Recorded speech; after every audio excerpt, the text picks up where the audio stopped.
আমরা যদি বিরোধে লিপ্ত হই তাহলে পরাশক্তিগুলোর সুবিধা তখন আমাদের কাউকে দিতে হবে ট্রানজিট, কাউকে দিতে হবে সেন্ট মার্টিন, কাউকে দিতে হবে দেশের অর্ধেক। 24-এর ছাত্র নাগরিক অভ্যুত্থানের পরেও যদি সেই বিরোধ আমাদেরকে খায় তাহলে এতগুলো তাজা জেনজির রক্ত বৃথা যাবে। চিল্লায় বলো ঠিক কিনা? মনে রাখবেন, যখন আমি একা থাকি তখন আমি ব্যক্তি, যখন আমরা সবাই মিলি তখন আমরা শক্তি। What are the drawbacks and disadvantages of division, social and political division in the society? Disunity. আমরা যদি বিচ্ছিন্ন হই, একে অপরের যদি মারামারি করি, একজন যদি আরেকজনের কাফের ফতোয়া দেয়, আমাদের কি ক্ষতি? এক নাম্বার ক্ষতি হচ্ছে আমরা যদি বিচ্ছিন্ন হই আমাদের শক্তি কমে যাবে, আমাদের পাওয়ার আমরা হারাবো। আমাদের কি হারাবো? পাওয়ার। মনে রাখবেন, যখন আমি একা থাকি তখন আমি ব্যক্তি, যখন আমরা সবাই মিলি তখন আমরা শক্তি। এই শক্তি নিয়ে আমাদের সামনে এগিয়ে যাওয়ার দরকার আছে না নাই? তাহলে আমরা যদি নিজেরা বিরোধে লিপ্ত হই আমাদের ক্ষমতা, পাওয়ার ছুটে যাবে। আমরা এই পাওয়ার হারাতে চাই না, ঠিক কিনা বলেন? রব্বুল আলামিন ঠিক তাই বললেন। রব্বুল আলামিন বললেন, খবরদার, ওয়াতিউল্লাহ ওয়া রাসূলাহু ওয়া লা তানাযাউ ফাতাফশালু ওয়া তাযহাবা রিহুকুম ওয়াসবিরু ইন্নাল্লাহা মা'আস সাবিরিন।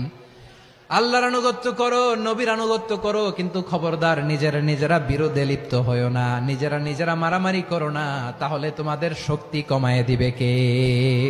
ফাতাফশালু, তোমরা সাহস হারাবা, ওয়া তাযহাবা রিহুকুম, তোমাদের শক্তি কমে যাবে, পাওয়ার কমে যাবে। তাহলে আমরা যদি নিজেরা মারামারি করি, আমরা নিজেরা যদি বিচ্ছিন্নতায় লিপ্ত হই, আমরা যদি মতানৈক্য করি, তাহলে আমাদের শক্তি কমে যাবে, ঠিক কিনা?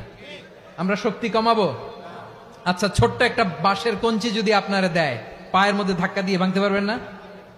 এরকম বাঁশের কঞ্চি যদি 20টা একসাথে জোড়া লাগায় দেয়, ভাঙতে পারবেন? কথা বোঝে নাই মনে হয়। চিকন একটা বাঁশের কঞ্চি দিলে ভাঙা যাবে না? এরকম চিকনই 20টা বাঁশের কঞ্চি একসাথে লাগাই দিলে ভাঙতে পারবেন? কারণ যখন আমি একা থাকি তখন আমি ব্যক্তি, যখন আমরা সবাই মিলি তখন আমরা শক্তি। আমরা যেন শক্তি না হারাই। আমরা বিরোধে লিপ্ত হলে আমাদের শক্তি কমে যাবে। এই হচ্ছে 1 নাম্বার ডিসঅ্যাডভান্টেজ। 2 নাম্বার ডিসঅ্যাডভান্টেজ হচ্ছে আমরা নিজেরা বিরোধে লিপ্ত হলে অন্যরা আমাদের মাথায় কাঁঠাল ভেঙে খাইতে সুবিধা হয়। কথা বোঝেন নাই? আমরা যদি বিরোধে লিপ্ত হই তাহলে পরাশক্তিগুলোর সুবিধা তখন আমাদের কাউকে দিতে হবে ট্রানজিট, কাউকে দিতে হবে সেন্ট মার্টিন, কাউকে দিতে হবে দেশের অর্ধেক। চিল্লায় বলো ঠিক কিনা? নিজেদের প্রবলেম সলভ করার ক্যাপাসিটি আমাদের আর থাকবে না।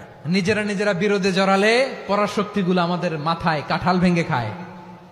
তখন ভারতের পিছনে দৌড়াতে, আমেরিকার পিছনে দৌড়াতে আমাদের জুতার তলা ক্ষয় হইয়া যাইবে। নিজেদের প্রবলেম সলভ করা যাবে না। আমরা যদি অন্যের পিছনে না দৌড়াতাম আর এই বিরোধকে থামাতে পারতাম, বাংলাদেশ আজকে যেখানে আছে তার কমপক্ষে 50 গুণ সামনে থাকতো। চিল্লায় বলেন ঠিক কিনা?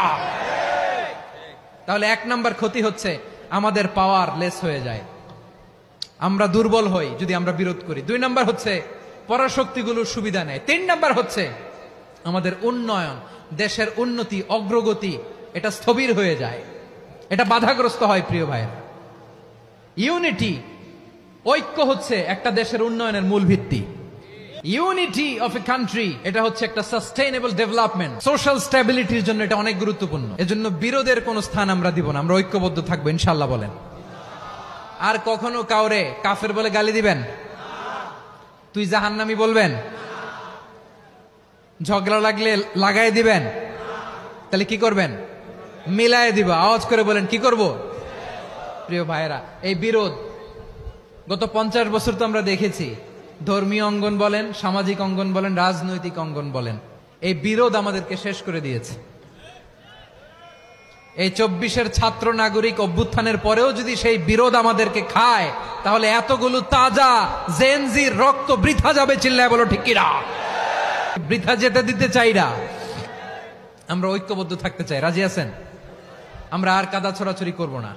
অনেক হয়েছে, আন্না, এবার থামুন। অনেক হয়েছে, আন্না। Be a part of our vision. Do listen and share the khair.